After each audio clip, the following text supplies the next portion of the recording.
दोस्तों, क्या आप जानते हैं कि भारत में वो कौन सा इलाका है जिसे सुसाइड स्पॉट के नाम से भी जाना जाता है? इंसानों का नहीं बल्कि पक्षियों का। क्यों हर साल खास तौर पर सितंबर अक्टूबर के महीने में यहाँ पक्षी भारी तादाद में मौत का शिकार होते हैं? क्या यहाँ कोई सच में भूत प्रेत का साया है जो इनका खून पीते हैं, या इसका कुछ और ही रहस्य है? क्या इन पक्षियों को कोई अपने बस में करके मारता है, या फिर ये खुद ही इस दुनिया से अलविदा हो जाती हैं? क्यों इस इलाके के अंदर आते ही पक्षी खाना पीना बंद कर देती हैं? चलिए जानते हैं इन सभी सवालों के जवाब आज के इस वीडियो में। जहां भारत में एक से बढ़कर एक खूबसूरत जगह है, वहीं एक ऐसी भी जगह मौजूद है जो अपने रहस्य की वजह से खूब जानी जाती है। हम बात कर रहे हैं भारत के राज्य असम में मौजूद जतिंगा घाटी की। ये जगह गुवाहाटी से करीब 330 किलोमीटर की दूरी पर मौजूद है, जिसको जतिंगा के नाम से जाना जाता है, लेकिन कुछ लोग इसे जतिन वाली कहकर बुलाते हैं। यहाँ पर आपको हरे भरे जंगलों के नज़ारे के साथ साथ सर्द मौसम मिलेगा और रात के वक्त ठंडी हवाओं का सामना करना पड़ेगा, जो माहौल को दिलकश बनाने के साथ साथ डरावना भी बना देती हैं। कुछ लोग तो इस गांव में इसकी खूबसूरती का दिलकश नज़ारा देखने के लिए जाते हैं,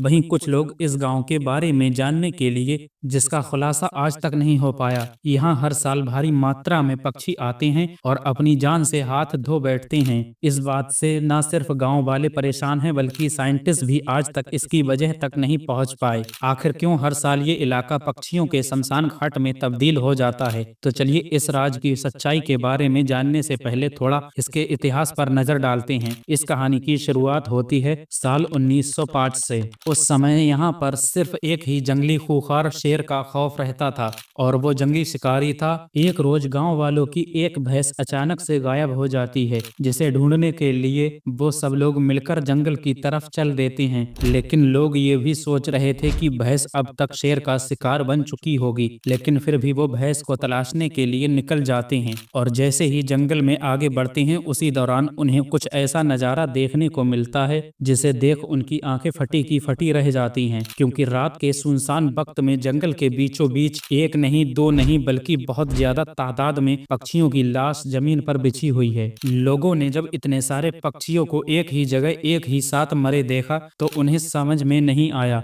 कि आखिर ये सब यहाँ कैसे मरे। और इसी मनहूस रात में ये सिलसिला शुरू हो जाता है। इस हादसे के बाद गांव वाले थोड़ा हैरान थे, लेकिन वो भी अपने रोज के कामों में उलझकर इस बात पर ज्यादा ध्यान नहीं देते, और 1905 के बाद से ऐसे नज़ारे वहां देखने को मिलते रहे। दोस्तों, वैसे तो पूरे साल जतिंगा में बहुत सारे पक्षी आते हैं और जिंदा भी रहते हैं, लेकिन सितंबर अक्टूबर के महीने में ये पक्षी इस गांव में आते तो हैं, लेकिन यहाँ से जिंदा वापस नहीं जाते। ये बात उस वक्त सिर्फ असम और कुछ आसपास के इलाकों में फैली थी, क्योंकि पहले के दौर में ना तो इंटरनेट का जमाना था और ना ही भारी मात्रा में टूरिस्ट का आना था। इसके अलावा यहाँ की ट्रांसपोर्ट सिस्टम का भी कुछ खास नहीं था। यही वजह थी ये बात काफी समय तक इन इलाकों के अंदर ही छिपी रही और यहाँ से बाहर नहीं जा सकी। लेकिन फिर वक्त आया साल 1996, जब इस राज से पूरी तरह से पर्दाफाश हो गया और एडवर्ड पेचार्डगी ने अपने एक किताब जिसका नाम the wild life of India में जतिंगा और वहां पर हो रहे पक्षियों की मौत के बारे में जिक्र किया,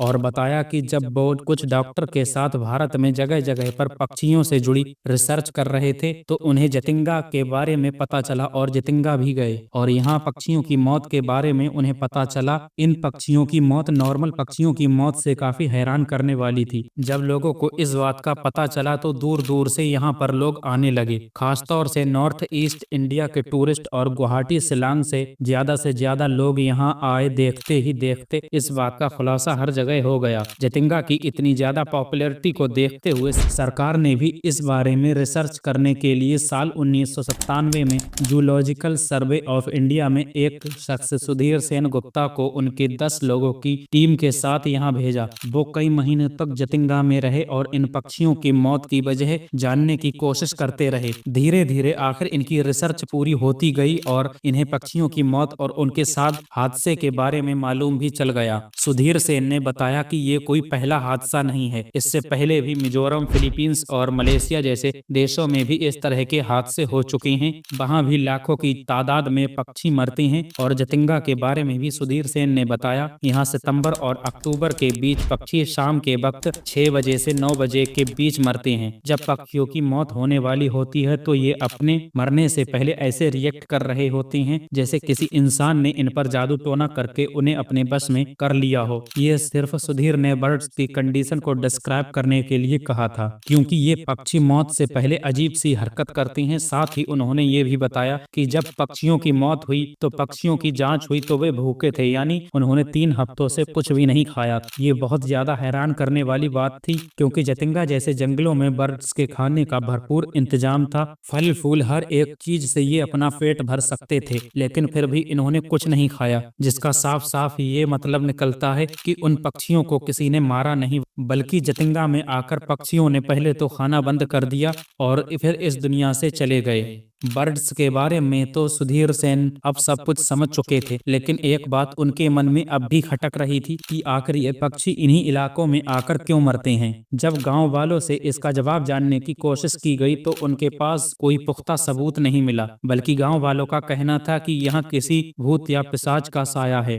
जो इन पक्षियों को अपने बस में करता है और फिर इन पक्षियों से अपनी भूख शांत करता है। ये बात हम आम लोग तो एक बार को मान भी सकते हैं, लेकिन साइंटिस्ट इस बात से बिल्कुल भी राजी नहीं होते, क्योंकि बिना किसी सबूत के इस बात को मान लेना कुछ खास नहीं लगता। वहीं दूसरी रिसर्च में ये पाया गया कि जतिंगा में जहां एक तरफ खूबसूरत सुहाना मौसम है और पहाड़ियां हैं, वहीं शाम के समय यहाँ के मौसम में कुछ अलग ही बेरंगी नजर आई है। शाम होते ही यहाँ आसमान में चारों तरफ धूल धुआं सा देखने को मिलता है। तेज हवाओं की वजह से यहाँ उड़ने वाले पक्षियों को कुछ दिखाई नहीं देता, जिसकी वजह से जब पक्षी उड़ते हैं तो ये परिंदे यहाँ मौजूद ऊंचे ऊंचे पेड़ों से टकरा जाती हैं, जिसकी वजह से इनकी मौत हो जाती है। जिन पक्षियों की मौत अभी तक हुई है वो लगभग शाम के 7 बजे से रात के 10 बजे के बीच हुई है, और उस वक्त आसमान से पक्षी ऐसे गिरते हैं जैसे कि आसमान से पानी की बूंदें गिर रही हों। ये नज़ारा बड़ा ही दिल दहलाने वाला होता है,